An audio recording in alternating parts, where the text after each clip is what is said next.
our commitment to shared values that we know are correct and appropriate in this country.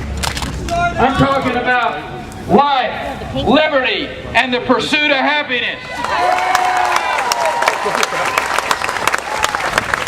I'm talking about the uniquely American freedom to plot one's own course.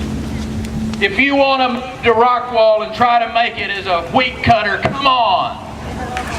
You ought to have every freedom to be able to make those decisions today. Pursue your own dreams without government's interference.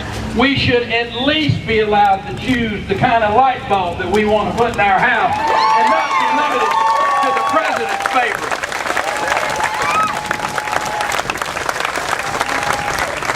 The federal government's got its hand too deep in our pockets, its nose too far in our business, and its ears covered up with its fingers. It needs to be listening to the people of this country. We know instinctively that the root to success is lower taxes, smaller government, freedom for every individual. Because, Jody, we've seen work in Texas. This great state representative right here has been part of a wonderful experiment, an experiment that is working. Jody, God bless you for being a conservative who stands by their principles day in and day out.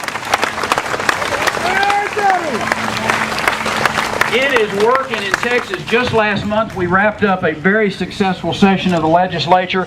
We balanced our budget. We cut taxes for 40,000 additional small business, and we left $9 billion in our rainy day fund. Folks, that is the blueprint that Americans ought to be looking at. Compare that to California's $24 billion deficit, federal deficit approaching $1.8 billion. Is it just too much to dream that our country ought to apply a little Texas-style governing? Is it too much to dream of Washington remembering the states' rights that are enshrined